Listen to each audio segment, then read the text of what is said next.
Okay, so coming back to understanding, or rather, from an exam point of view, like how do you show what happens during dispersion? So if you have white light, which we are told is the combination of all the different colors of light, all the different wavelengths of light. Basically, differences in wavelength produce differences in colors as a sensation for us. Okay, so you have white light that's coming from a source like the sun, but it's mingled together in such a manner that they are not visible to us. Okay, as different colors, they are visible to us. The effect of all these different wavelengths coming in phase to us appears like plain white light to us. Okay, there's a lot to be understood over here. I don't claim to give a simple explanation for these things. I do not understand all of these myself very well, but let's take it at face value and then see what happens. So these are presumably parallel to one another because they are all traveling at the same velocities, and then they are incident on a surface of a prism. Okay, that is obliquely incident. Now, what we have seen is that the refractive index of a medium, right, is a function of the wavelength of incident light. Okay, so the refractive index of an object of a transparent medium like glass, say, although we claim that it is fixed at whatever 1.42 or 1.4, it actually is not fixed upon the medium itself. It is based on the color of the light that is falling on it. So that is why we have always been talking about. इसमें भी आ रहा है? One moment. Okay, so so therefore, each wavelength of light is going to have a slightly different refractive index when it gets refracted. Okay, and it so happens observationally that it is the red which has the least refractive index, and the violet which has the greatest refractive index. Hey, we have violet also. I should put violet too. There we go. How nice.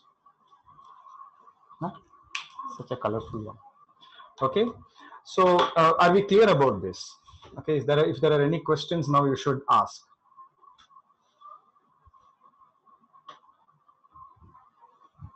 Any questions? Any doubts?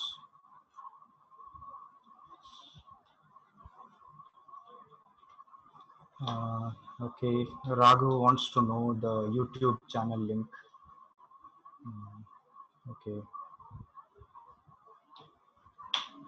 All right. Yeah, Raghav, can you just write an email to me, to the class 9 online email, Gmail thing, ID, and I'll reply to you with the YouTube link. In fact, it is there. I have sent the YouTube link for my videos to everybody. So if you search for it, it should be possible to locate it. But anyway, it's all right. Yeah, Avnish is saying he'll send you the link. Okay, so coming back to the point. So, Ishan's question is there. Why does violet bend the most? So, um, it's hard to explain why one color of light bends more than the other. With what we know over here, we'll have to study it a little bit more to understand how that happens. But what we can say, what we do observe, is that is why I told you to look at the picture drawn by the image of Newton showing the dispersion of light.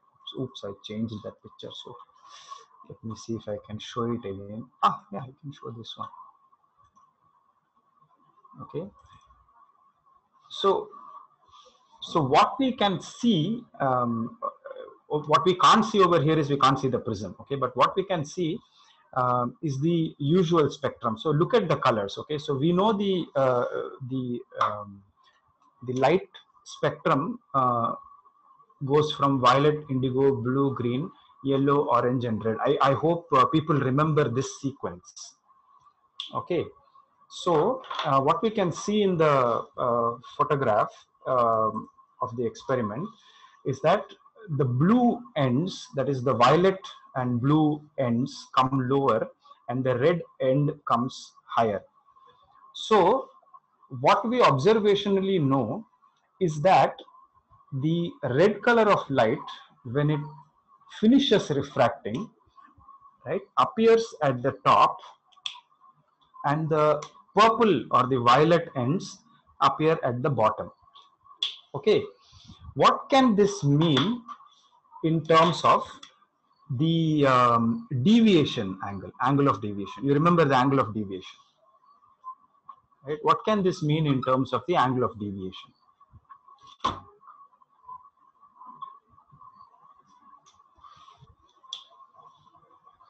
Is the angle of deviation same for all colors of light?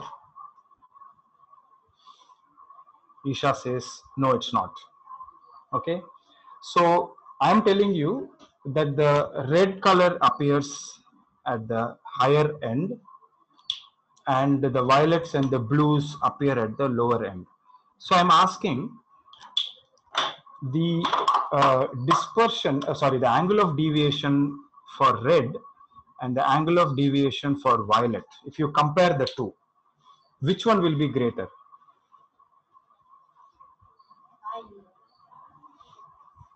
Violet. Right?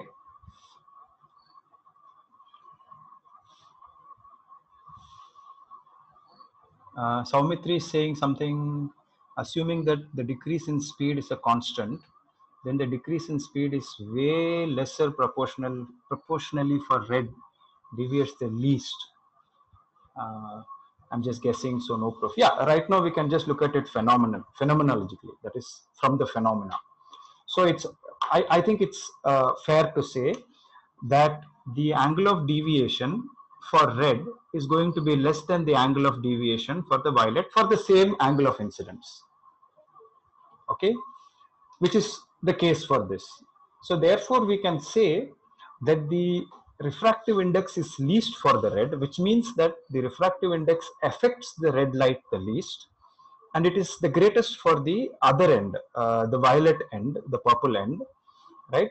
And therefore the deviation is the most, which then means that the velocity of the light is most affected for violet and is least affected for red. Do you see these connections? So do you follow this logical connection?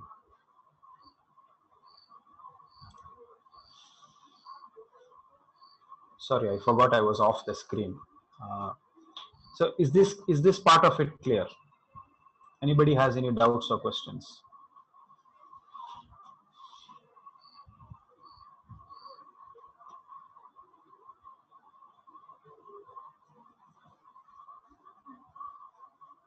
Okay, do you want me to repeat? Does anybody want me to repeat this, or shall we continue?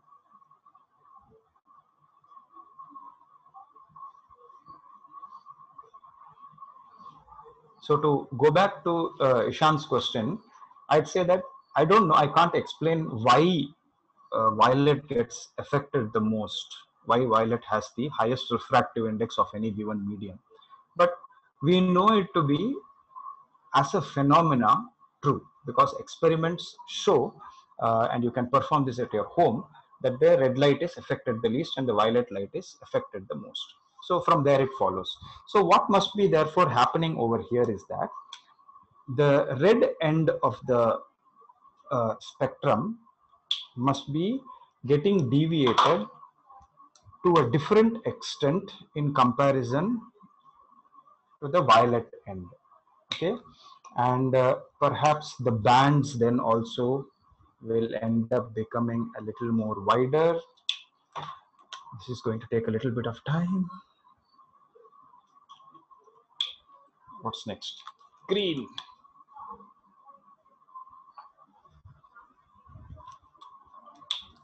And then the blue. And then the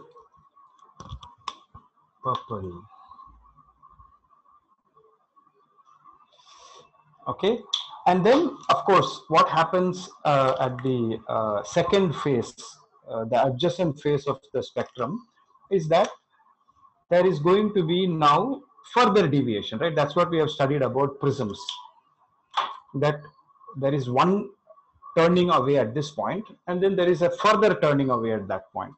And that further turning away is obviously the one that is responsible for us being able to see the colors as separated as they are. With all the other colors, I won't take the trouble of doing all the different colors over there.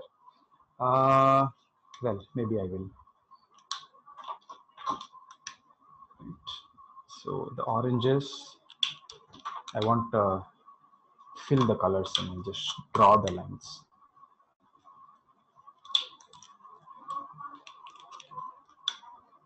Okay, and that ends up producing your dispersion and the different colors. Avnish is asking, does the refractive index from red to violet increase equally? Uh, well, see, if you look at wavelength, right?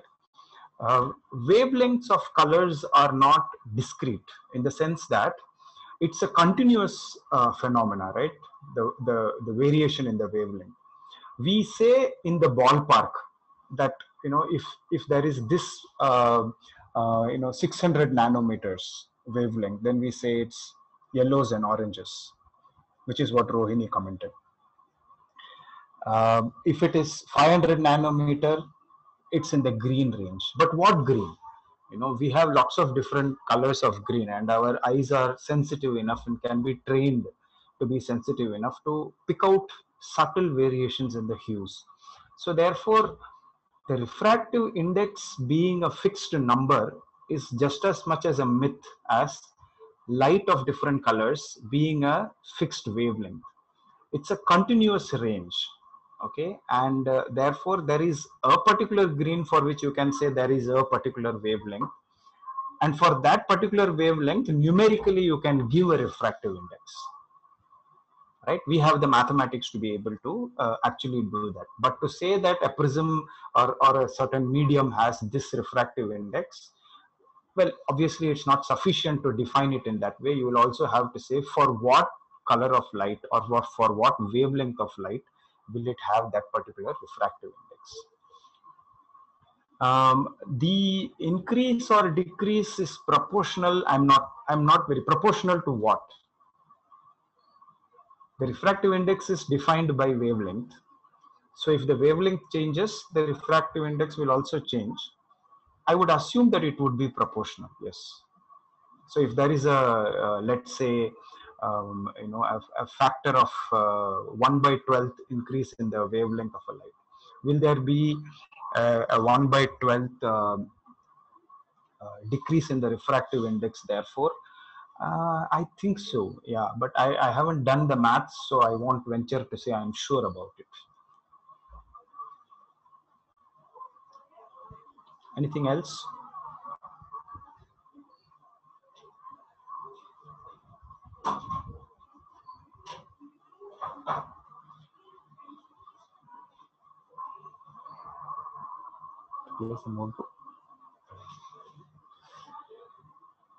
Okay. Anything else that we have to discuss in this, or have we thrashed this one to death?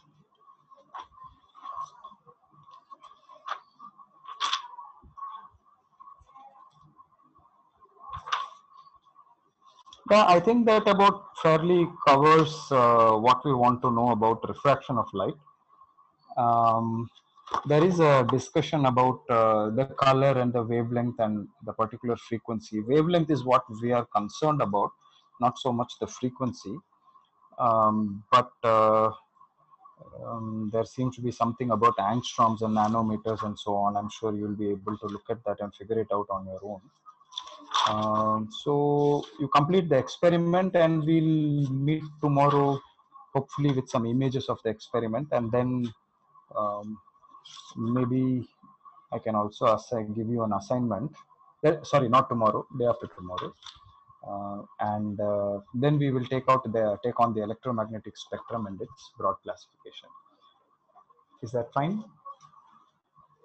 So yeah, Monday, Wednesday, and Saturday. All right, then we'll stop now.